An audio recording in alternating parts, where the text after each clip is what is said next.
Yes, good morning सेमवन। तो हम लोग जो रिवीजन शुरू किए उसमें एक चैप्टर का ना कंसेप्ट दे देते, सिंगल एंट्री सिस्टम। ऑलरेडी इसमें ऑप्शन मिलेगा आपको सिंगल एंट्री और नॉन प्रॉफिट ऑर्गेनाइजेशन, लेकिन आपको दोनों कर लेना चाहिए। आप एग्जाम हॉल में जो इजी लगेगा उसी को अटेंड करोगे।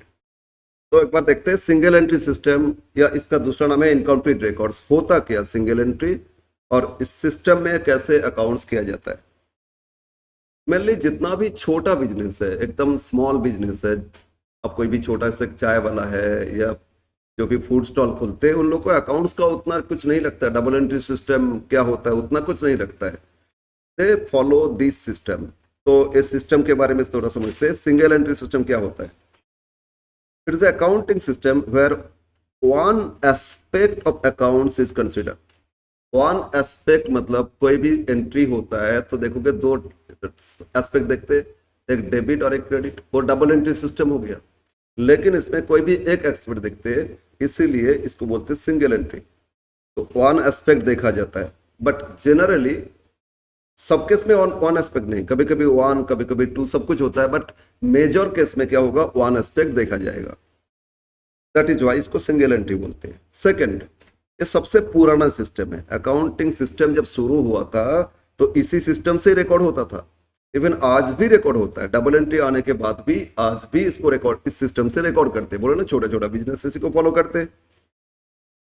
नेक्स्ट थर्ड, वही चीज बोले, जनरली स्मॉल बिजनेस इसको अप्लाई करते, जो भी छोटा छोटा बिजनेस है उन लोगों ने इसको अप्लाई करते।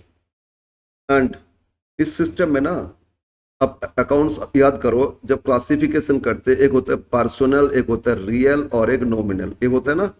But in this case personal account देखते और कैश देखते और कुछ नहीं देखते। नॉमिनल बोल के कुछ नहीं आएगा, एक्सपेंसेस इनकम ये सब रिकॉर्ड नहीं करोगे।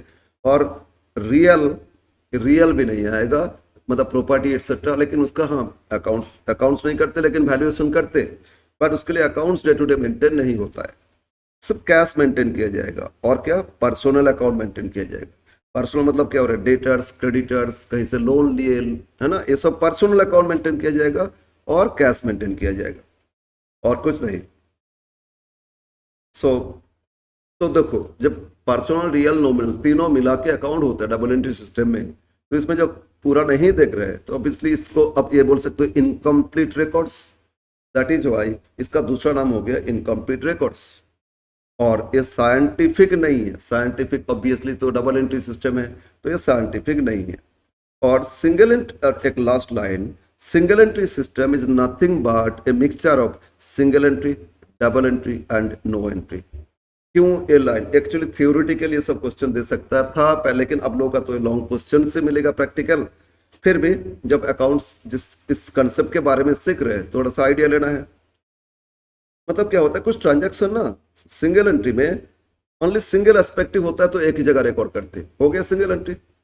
समटाइम इसमें डबल एस्पेक्ट होता है तो दो जगह रिकॉर्ड करते, तो फिर ऑलवेज सिंगल एस्पेक्ट नहीं, कभी कभी डबल एस्पेक्ट भी देखा जाएगा, तो डबल एंट्री सिस्टम फॉलो हो जाएगा। और कहीं पे कोई भी एस्पेक्ट नहीं देखेंगे तो क्या हो जाएगा, नो एंट्री। एक एक एग्जाम्पल से क्लियर करते, एग्जाम्पल से आपका क्लियर हो जाएगा। क्या एग्जाम्पल है? मान लो मैंने गुड्स खरीदे, परचेज किए गुड्स 20,000 का कैश में खरीदे। एंट्री क्या करोगे, purchase debit to cash. Double entry system में तो यही एंट्री करोगे ना, परचेज डेबिट टू कैश 20,000। अब सिंगल एंट्री में क्या होगा बोलो? मैंने बोला था कैश मेंटेन होता है, तो यस कैश में तो रिकॉर्ड करेंगे, कैश चला गया रिकॉर्ड कर लेंगे। लेकिन नॉमिनल रिकॉर्ड नहीं होता, तो परचेज तो एक्सपेंसेस, नॉमिनल रिकॉर्ड नहीं होगा। तो इस केस में सिंगल एस्पेक्ट देखा जा रहा है, तो ये हो गया सिंगल एंट्री। ठीक है, तो तीनों का एग्जांपल देके समझा दोगे। Second, double entry system. Double entry system फिर क्या होगा, देखो मैंने डेटर्स को गुड्स बेचे थे क्रेडिट में। जब क्रेडिट में बेचे थे, मान लो मिस्टर वाई को बेचे थे, वाई डेबिट टू सेल्स, ये था ना, Y debit to sales. Double entry system में कितना का बेचे थे, 40,000 का। अब बोलो, ये जो क्रेडिट सेल किए वाई को, ये मेरा सिंगल एंट्री होएगा या डबल एंट्री? मतलब सिंगल एस्पेक्ट या डबल एस्पेक्ट, क्या देखोगे? तो देखो इसमें वाई पर्सनल, तो ये तो रिकॉर्ड करेंगे, लेकिन सेल्स नॉमिनल नहीं करोगे। तो सिंगल एंट्री में यहां भी क्या हो रहा है, सिंगल एस्पेक्ट देख रहे हैं, सिंगल एंट्री फॉलो हो गया ना, yes sir, debtors personal account हो गया, लेकिन सेल्स नॉमिनल तो नहीं करोगे, एक एस्पेक्ट देख लिए।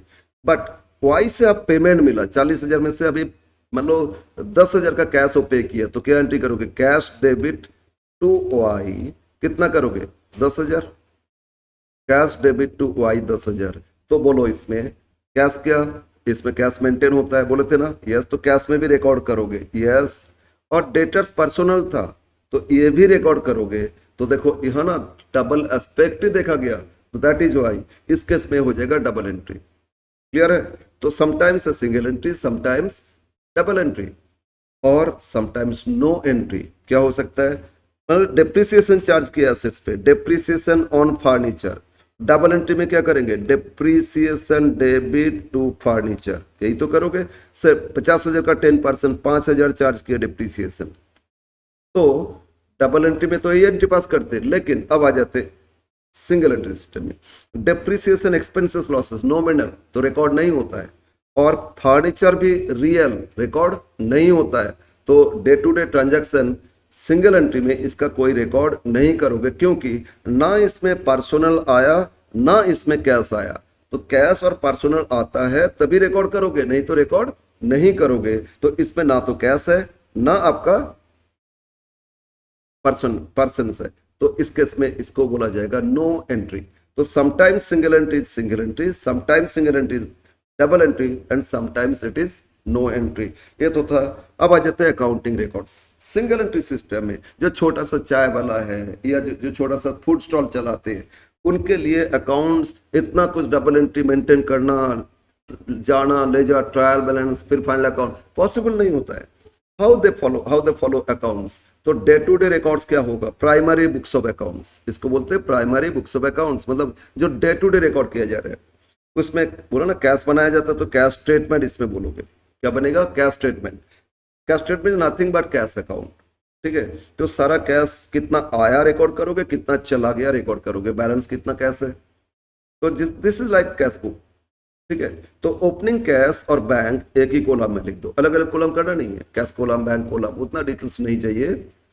हाँ, आगे हो सकता है कुछ करेंगे, अगर बैंक का डिटेल्स दे दिए तो बैंक को अलग कर लेंगे, कैश अलग कर लेंगे, पर जनरली एक ही कॉलम में। अगेन कुछ कैश आया बिजनेस में तो डेबिट करोगे, कैश गया तो मतलब सारा रिसीव्स और पेमेंट्स। तो बोलो कैश में बेचे, कैश आया, सेल्स अकाउंट नहीं करेंगे, लेकिन कैश आया तो कैश में तो करोगे ना, कैश बढ़ा दोगे, जमा इधर हो रहा है, डेबिट मतलब जमा, क्रेडिट मतलब खर्च, तो जमा कैश आया तो कैश बढ़ गया, डेबिट कर लिए। क्रेडिट में बेचे थे, पैसा नहीं आया तो रिकॉर्ड नहीं करेंगे, लेकिन डेटर से कलेक्शन आया तो पैसा आया ना, जमा हो गया, तो रिसिप्ट साइड रिकॉर्ड कर लेंगे, डेबिट साइड।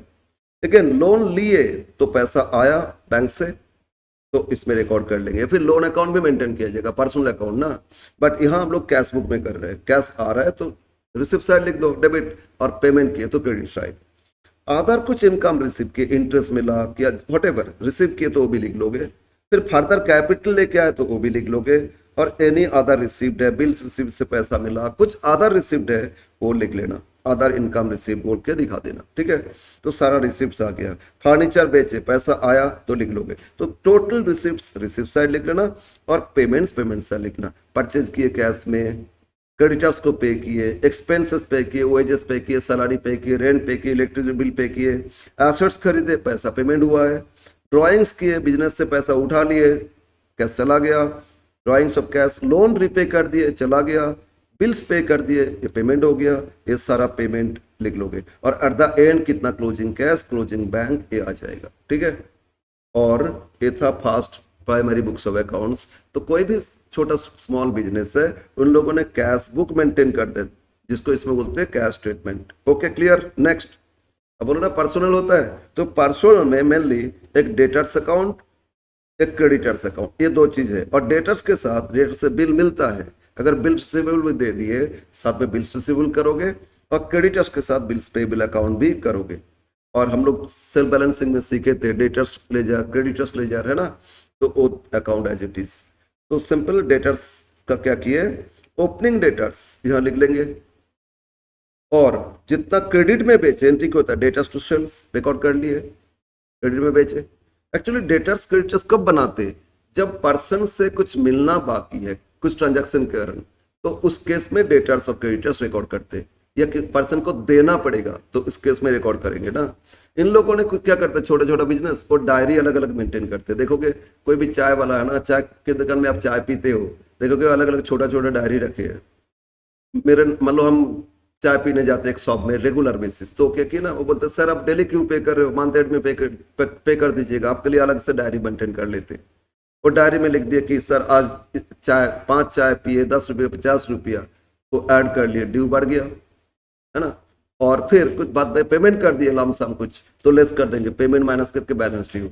वो डेबिट क्रेडिट नहीं जानता है उतना, हाँ थोड़ा बहुत तो जानना पड़ता है, पर नॉर्मली उसमें क्या करते ऐड लेस करते रहे, जितना हम चाय पीते जाएंगे वो ऐड करते जाएंगे, मंथ एंड में पे कर देंगे, माइनस करते जाएंगे, कितना और ड्यू रह गया नेक्स्ट मंथ में, फिर कंटिन्यू करते इस तरह। क्रेडिट सेल के तो ड्यू बढ़ गया, डेबिट कर लिए, अब उनको पे कर दिए तो उनको मिल गया पैसा ना, वो लिखेंगे बाय कैश। डिस्काउंट छोड़ दिए, क्रेडिट कर लेंगे, सेल्स रिटर्न, बैड हो गया, बिल मिला और क्लोजिंग बैलेंस। तो इस तरह डेटर्स अकाउंट बना लेते हैं। सिमिलरली बिल्स अगर डेटर से मिला तो बिल्स रिसीवेबल भी करोगे, ओपनिंग बिल्स रिसीवेबल, फिर डेटर से आया इतना, फिर बिल डिजॉर्ड हो गया तो अपोजिट साइड लिख लोगे बाय डेटर्स, फिर बैंक ऑनर्ड हो गया तो किसी को एंडोर्स कर दिया तो ये सब एंट्री लिखते जाना, और डिजॉर्ड हो गया तो बी आर ड्रॉ इधर आया था, बी आर टू डेटर्स, ठीक है ना। हाँ डिजॉर्ड होगा तो फिर एंट्री होता है, बट डिजॉर्ड तो इधर आ गया, ऑनर्ड भी इधर आता है, ठीक है।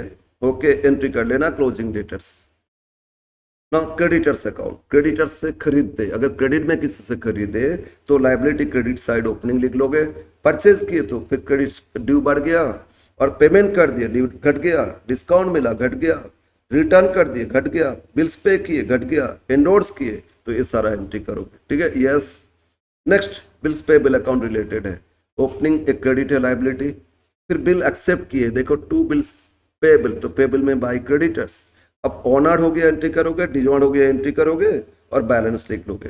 ये सारा अकाउंट हो गया प्राइमरी रिकॉर्ड्स। प्राइमरी में क्या होता है बोले ना, कैश स्टेटमेंट और जितना भी पर्सनल अकाउंट वो मेंटेन किया जाएगा। और जो क्वेश्चन रहेगा ना, तो अभी बेसिक सीख रहे हैं, इसमें ये सब अकाउंट तभी किया जाएगा जब एक बिजनेस ग्रेजुअली वो बढ़ गया, बहुत बड़ा हो गया, तो सिंगल एंट्री में प्रॉब्लम आएगा, तो उस केस में क्या करते हैं लोग, कन्वर्ट कर देते हैं सिंगल एंट्री से डबल एंट्री। तो आपका क्वेश्चन सिंगल एंट्री से भी आ सकता है और conversion from single entry to double entry भी आ सकता है। और जहां कन्वर्ट करना होगा, ये जो प्राइमरी जितना अकाउंट खोले ना, ये सब अकाउंट आपको ओपन करना पड़ेगा।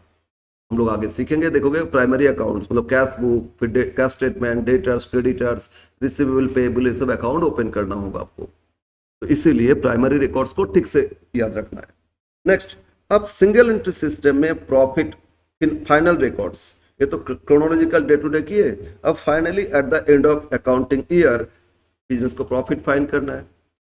याद करो फाइनल अकाउंट, हम लोग सेल्स परचेज लिखते थे, ट्रेडिंग में डायरेक्ट एक्सपेंसेस लिखते थे, बैलेंस जीपी आता था, फिर पीएल बनाते थे, नेट प्रॉफिट।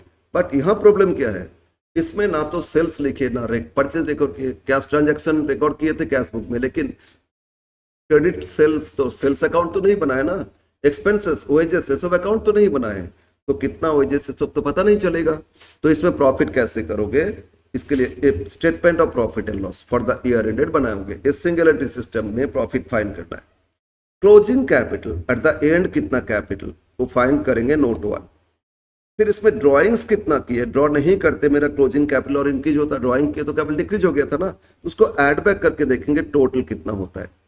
अब एट द बिगिनिंग कितना था वो लेस करोगे, और फर्दर कुछ कैपिटल लेके आए थे ये दोनों ऐड करोगे और माइनस कर दोगे, तो ये मिलेगा profit before adjustment, not gross profit, ये हो जाएगा प्रॉफिट बिफोर एडजस्टमेंट।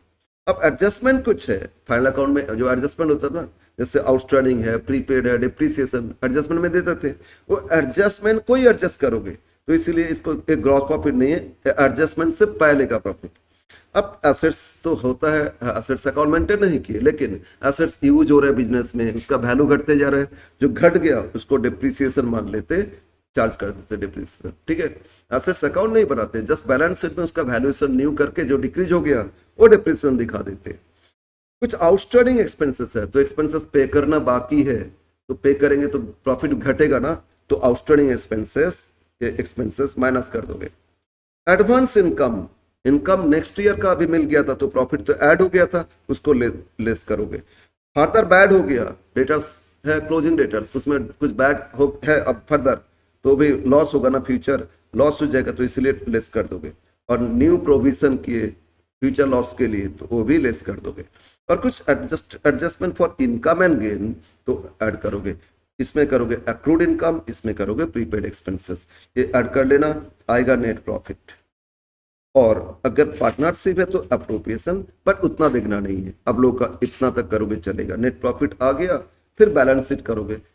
नेक्स्ट क्या करोगे, बैलेंस शीट करोगे। बैलेंस शीट इसमें क्या बोलते हैं, स्टेटमेंट ऑफ अफेयर्स, इसमें बैलेंस शीट नहीं बोलते, इसमें बोलते हैं स्टेटमेंट ऑफ अफेयर्स। तो इसमें स्टेटमेंट ऑफ पीएल और स्टेटमेंट ऑफ अफेयर्स बनाया जाएगा। तो सिंपल बैलेंस शीट है क्लोजिंग डेट का।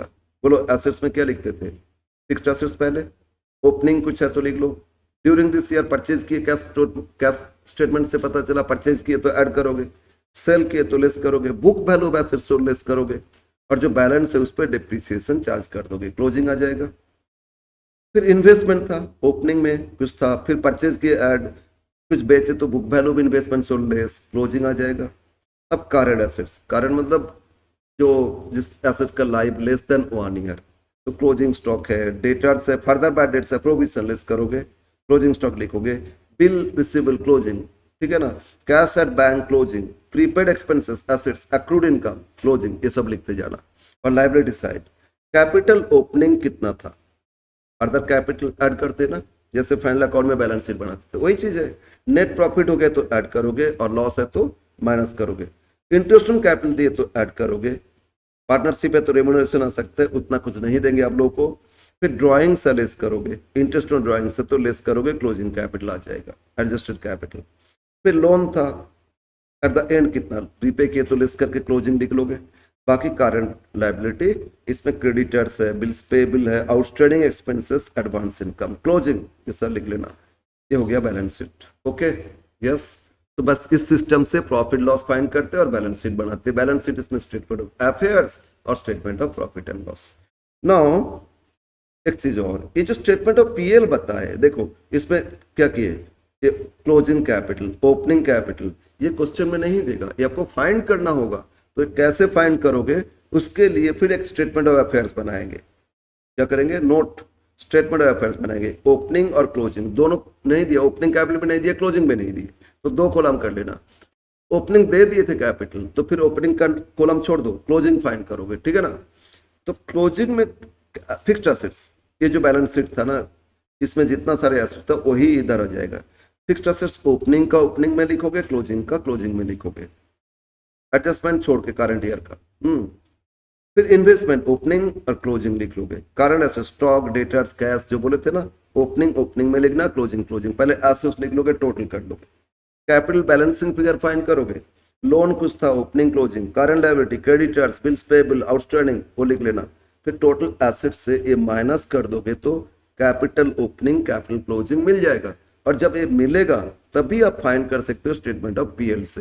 तब क्या करोगे, स्टेटमेंट ऑफ पीएल बनाओगे, उससे आप फाइंड कर लोगे income, net profit of business, right. बस ये था आपका सिंगल एंट्री कॉन्सेप्ट। और इसी बेसिस पे हम लोग रिवीजन क्लास जब स्टार्ट करेंगे, रिवीजन में सारा क्वेश्चन सॉल्व किया जाएगा।